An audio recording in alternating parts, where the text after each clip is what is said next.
devoto, devoção. O que é uma devoção?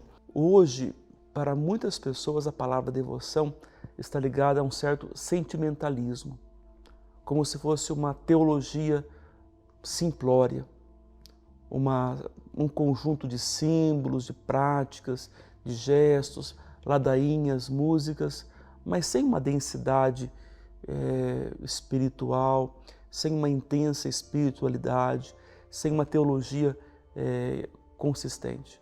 A devoção vem da palavra devotione, que está ligada à palavra voto. Tomás de Aquino dizia que devoção é um compromisso firme da vontade no serviço a Deus. E por muitos séculos, a devoção ela foi vivida na igreja numa dimensão comunitária.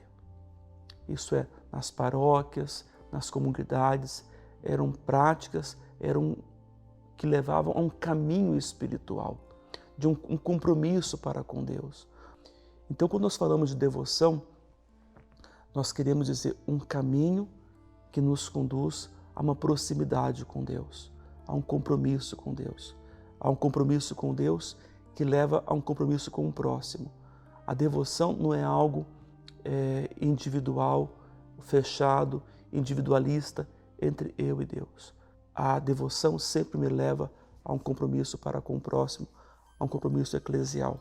E a devoção ao coração de Jesus é um compromisso, é uma experiência mística com a misericórdia de Deus, condensada na contemplação do coração de Jesus. O primeiro devoto da história, aquele que sentiu esse compromisso de Deus para com ele, o compromisso do amor de Deus para com essa pessoa e dele próprio para com Deus, foi São João Evangelista, que contemplou o coração de Cristo aberto na cruz. Ele viu e fez uma experiência de fé, uma experiência de coração, do coração dele com o coração de Jesus. Não é só acreditar. Crer é cordare, é dar o coração para o Senhor. Então, a devoção ao coração de Cristo é uma experiência de ser cercado, de ser envolvido por esse coração que nos abraça e nos envolve. O Papa Francisco, recentemente, há alguns anos, ainda no começo do seu pontificado, dizia que a igreja é um grande hospital de campanha. A igreja deve se converter em um grande hospital de campanha. Podemos dizer que o maior hospital da igreja é o coração de Cristo. São as chagas de Jesus. Nas chagas de Cristo nós fomos curados. Nas chagas de Jesus, na chaga do lado aberto, nós somos restaurados, abraçados e envolvidos. Então, quem é um devoto do coração de Jesus? É alguém que fez a experiência de ser imerecidamente e gratuitamente envolvido e abraçado pelo amor de Deus. E vive essa gratuidade, vive essa cultura do dom.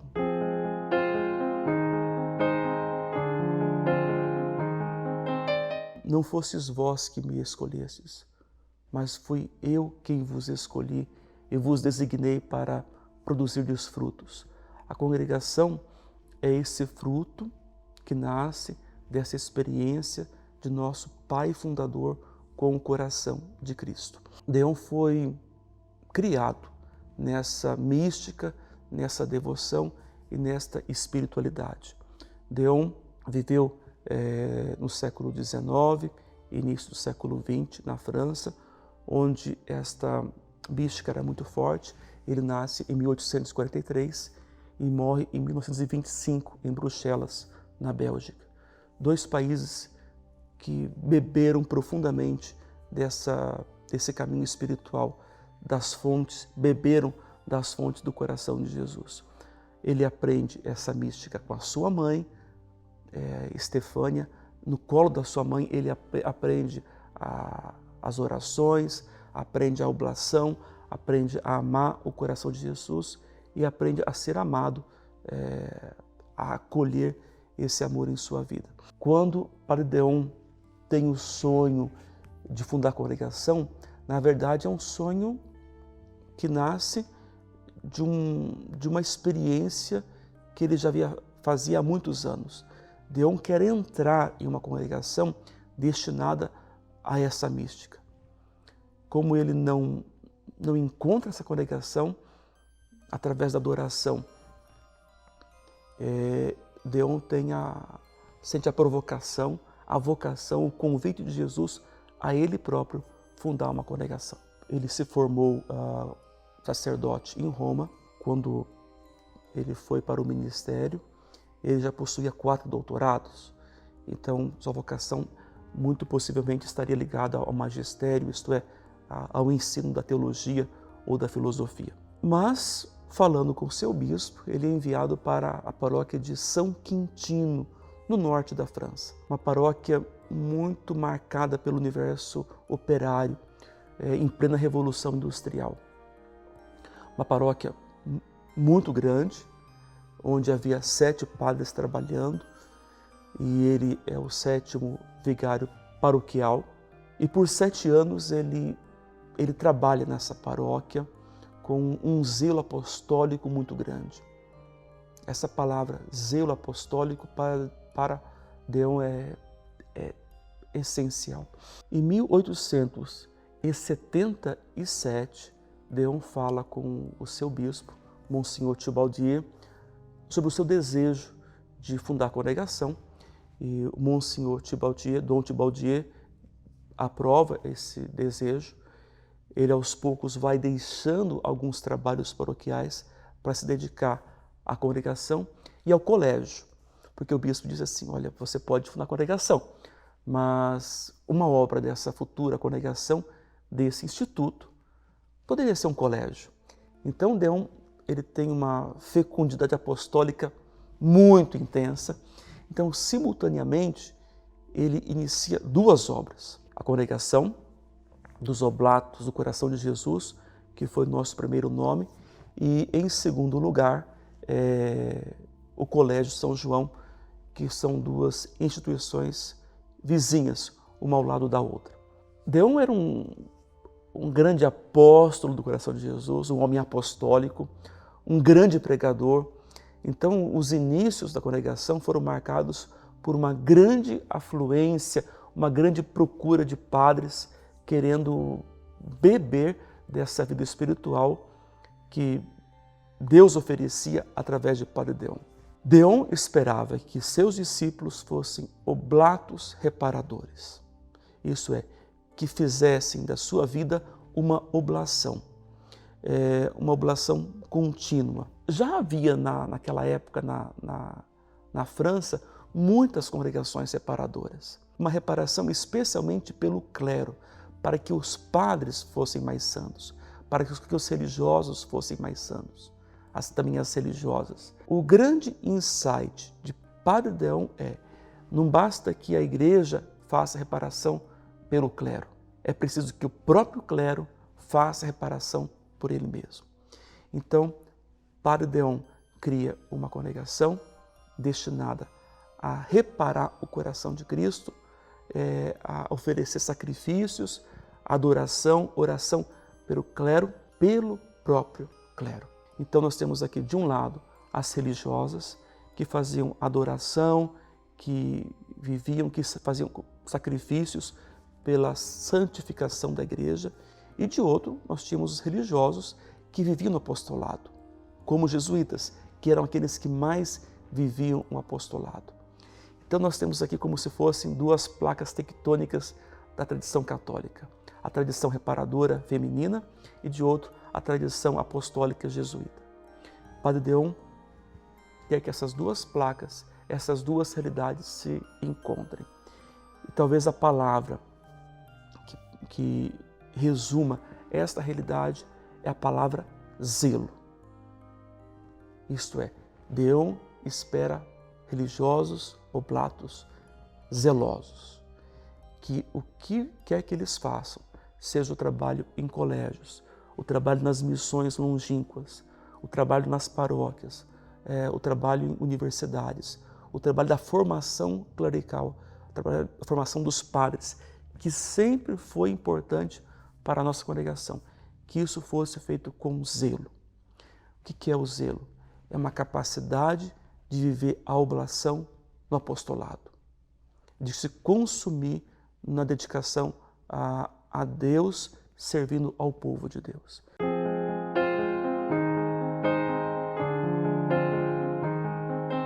Nós temos aqui duas expressões muito bonitas, oblação reparadora. A palavra oblação é uma palavra que aparece também na liturgia, por exemplo, na oração eucarística número 3.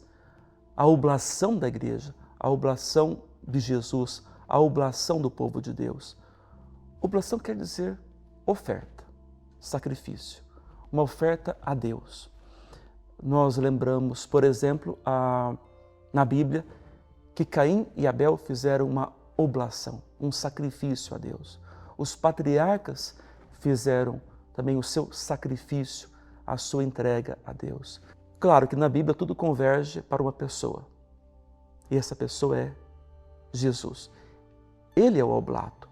Não temos como falar de um conceito sem falar de alguém que é o próprio Cristo, que é o oblato, que se oferece ao Pai, através aos homens, especialmente no altar da cruz. Também na igreja do dia a dia nós temos algumas palavras ligadas à oblação. Por exemplo, nós temos uma coleta chamada Óbolo de São Pedro. O que é óbolo? É uma oferta que nós ofertamos, enviamos ao Papa para ajudar as obras de caridade do Papa. Ou também, voltando à Bíblia, o óbolo da viúva é a oferta da viúva, a oblação da viúva. Então, quando falamos de oblação reparadora, muito mais que um conceito, nós contemplamos uma pessoa, que é o próprio Jesus. Então, nós somos oblatos quando nós nos unimos a Jesus. Talvez mais importante do que oblação reparadora seja a palavra união. Um deoniano, um servo, um sacerdote, um religioso do coração de Cristo é aquele que vive a união com Jesus. Como Cristo pediu que nós vivêssemos, que todos sejam um como eu e o Pai somos um. E a imagem que traduz essa união com a Santíssima Trindade, a comunhão com Deus, a comunhão com Jesus, é a imagem da videira. Nós somos ramos. Ramos que podem morrer, definhar, secar, se não estamos unidos à verdadeira videira que é Jesus, que é a cruz, onde nós temos a seiva, e nós somos tocados, nós somos fazemos uma espécie de enxerto, recebemos a seiva, nós os ramos, na chaga de Jesus. Então, nós nos unimos a Jesus, que é o oblato, e somente em Jesus é que nós fazemos a oblação. Oferecemos a nossa vida, vivemos o nosso sim, a nossa entrega a Deus pela humanidade. Então, quando nós trabalhamos, quando um religioso deoniano trabalha em uma paróquia, como aqui no Santuário São Judas Tadeu, no Jabaquara, em São Paulo, ele ama a Deus servindo o povo. O amor é sempre a Deus, a oferta é sempre a Deus, mas é uma oferta que se converte em serviço ao povo. É uma oblação, uma oferta. Para nós, padres e religiosos do coração de Jesus, há uma expressão muito forte, retirada da carta aos Hebreus, que é et venio, eis que venho, ó Pai, para fazer a vossa vontade. É a nossa vida diária, é a oferta diária de nossa vida. Por isso, como que nós, deonianos, começamos o nosso dia? Sempre com um ato de oblação. É uma oração que é a primeira prece que nós fazemos quando nós acordamos na oração comunitária, quando começamos a adoração reparadora que nós fazemos. É como se fosse uma melodia, não é? Quando nós temos uma música as primeiras notas são muito importantes. Se nós erramos as notas iniciais, a música não acontece, ela desafina. Assim é a oblação para um padre do coração de Jesus. Colocar-se no altar ao início do dia, fazer o seu ofertório, ser uma hóstia sobre o altar, se entregar nas mãos de Jesus. Essas são as notas que definem a nossa existência. Porque para nós, ser um oblato significa viver a vida como se fosse uma missa contínua. Se fala hoje de reparação histórica. O que é uma reparação histórica? Os povos que vieram do continente africano, obrigados, escravizados ao Brasil, eles sofreram historicamente e eles merecem uma reparação histórica. É um debate hoje presente em muitas casas legislativas. Isso é como reparar, como curar essa chaga, esse pecado social, essa realidade social. Então, reparação não é um conceito distante, é um conceito muito presente nos debates atuais fora da Igreja Católica, além da Igreja Católica. Poderíamos falar sobre isso em muitos momentos. Esse ano nós celebramos 350 anos das aparições de paralemonial. Isto é, quando uma religiosa, Santa Margarida Maria, teve as primeiras experiências com o coração de Jesus. Recentemente nós tivemos um grande congresso em Roma sobre a reparação. A reparação é uma espécie de reconciliação, que é muito mais do que o perdão.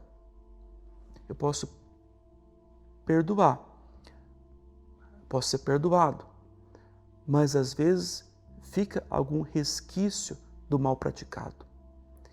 Então, a reparação é a cura, é a reconciliação para com Deus e para com o próximo.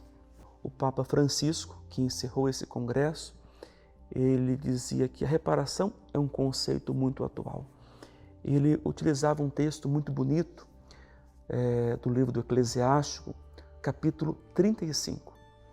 Ele dizia assim que as lágrimas da viúva escorrem pela face de Deus. Isto é, o nosso Deus é um Deus que não é indiferente. É um Deus que tem sentimentos e sentimentos mais próximos para com aqueles que sofrem. Então o pecado em relação ao próximo repercute no coração de Deus. Deus tem sentimentos, Deus tem um coração.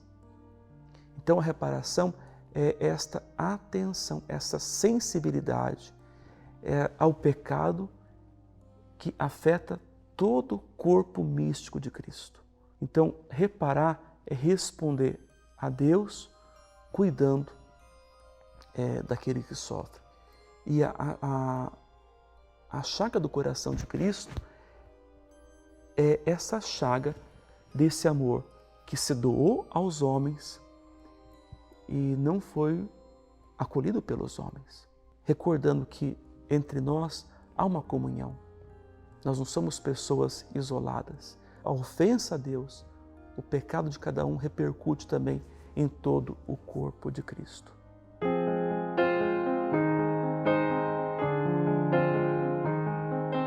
A cruz deoniana, ela tornou-se muito difundida, famosa no Brasil, porque nossos irmãos utilizam a cruz.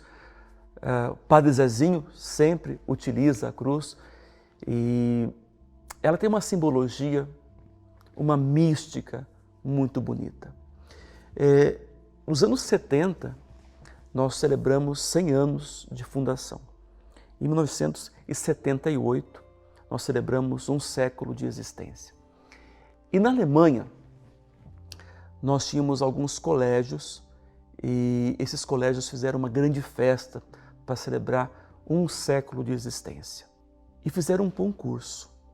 deveriam encontrar um símbolo para traduzir os 100 anos da história da congregação dos padres do Sagrado Coração de Jesus. E criaram uma frase, e essa frase seria um moto, o lema desse centenário nos colégios alemães. A frase é do livro do Pequeno Príncipe. Só se vê bem através do coração. O livro de Antoine Saint-Exupéry. E um jovem estudante, ele pensou, meditou, rezou, e foi um jovem do ensino médio de um colégio da Alemanha que criou a famosa cruz leoniana, e ela não foi pensada como uma cruz para a congregação, mas pensada para celebrar o centenário nos colégios da Alemanha. E qual que é a mística, a lógica, a mensagem, eu diria, o caminho espiritual por trás da cruz leoniana?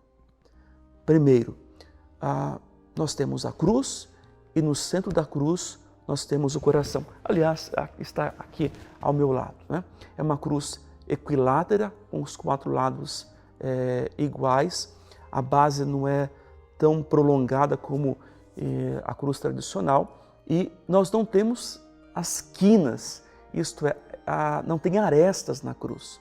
E no centro nós temos um grande coração. Então, primeiro, esse coração é o óculo, são nossos óculos. Só se vê bem através do coração. Nós contemplamos o mundo, entendemos a nós mesmos, entendemos Jesus a partir do seu coração. Nós lemos a Bíblia a partir do amor de Deus. Isso é uma mensagem muito forte para Padre Deon. Deon dizia, nós devemos ler a Bíblia a partir do coração de Jesus. Quem é um deoniano? É aquele que enxerga o mundo a partir do coração de Cristo. Por isso, o coração se encontra no centro da cruz. O centro da cruz é o amor. É o amor de Cristo que suporta a dor. Nós fomos salvos no amor de Cristo, no seu amor, que é um amor qualificado como entrega, como oblação. E quando nós colocamos o coração no centro da cruz, no centro de nossa vida, de nossa existência, de nossa história, a cruz torna-se mais leve. A cruz tem um sentido. O sofrimento nunca tem um sentido sem o amor. É o amor que nos dá força, capacidade para vencermos o sofrimento. Mas não tanto o nosso sofrimento, o sofrimento dos outros. Por isso, a cruz ela é suavizada, porque a nossa missão como reparadores é a missão, o apostolado, de suavizar as cruzes dos sofredores. Contemplando a cruz de Cristo, nós nos aproximamos da cruz do Senhor e também nos aproximamos de tantos crucificados nesse mundo, através da confissão, da reconciliação, do nosso apostolado, do trabalho missionário, do trabalho social que nós exercemos em várias partes do mundo. Então, um deoniano é aquele que, primeiro, enxerga o mundo através do coração de Cristo. Aqui está o nosso prisma, a nossa perspectiva, olhar através do amor. Em segundo lugar, qual que é a nossa missão? Qual que é a nossa identidade? Suavizar cruzes. Todos nós que somos devotos e devotas do coração de Jesus, temos uma sensibilidade ao pecado, temos uma sensibilidade à cruz. Podemos nos perguntar o seguinte: suavizar cruzes também não significa nos perguntarmos se eu não sou uma cruz para alguém? Se a minha vida, as minhas palavras, aquilo que eu exerço, o modo como eu me comporto na minha casa, no meu trabalho, nos meus estudos, na minha profissão, no meu dia a dia, como que eu posso evitar a todo custo ser um peso para as pessoas? Sirineu foi um oblato do coração de Jesus, foi um reparador, isto é, ajudou Cristo a carregar a sua cruz.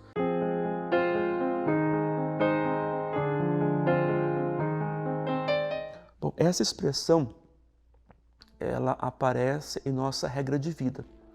Todas as congregações, ordens religiosas, elas possuem as suas constituições. São documentos, um documento que nos aproxima de Jesus, porque Jesus é a nossa regra.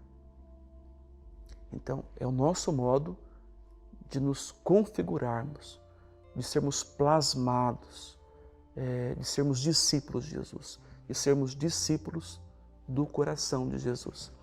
O profeta é aquele que anuncia, que grita com suas palavras, especialmente pela sua vida, uma mensagem que não se enquadra em nenhuma ideologia, uma mensagem que vem do próprio Deus, uma mensagem do qual Ele é portador pela sua vida. E nós somos profetas do amor. Qual amor? O amor que não é amado, o amor do coração de Jesus, de um coração que é sensível às divisões do mundo, ao pecado do mundo, de um Deus que tem coração e tem sentimentos, de um Deus que se faz próximo de nós, um Deus que nos abraça e nos envolve. Nós, às vezes, encontramos a palavra ministros, mas no termo original de nossas constituições está a palavra servidores da reconciliação. Nós, deonianos, discípulos de Padre Deon, padres do coração de Jesus, vivemos a união com Cristo. A palavra central é a união, que nós vivemos especialmente pela adoração. Sem a união com Cristo, nós seremos sempre tentados a cair num ativismo e achar que nós somos profetas, nós somos servidores sozinhos. Na verdade, existe um único profeta do amor. Existe um único servidor ou servo da reconciliação, que é o próprio Cristo. Então, a nossa missão, a nossa vocação e a nossa identidade é viver a união à oblação de Cristo, viver a união à reparação de Cristo, à profecia de Jesus, porque Ele é o verdadeiro profeta.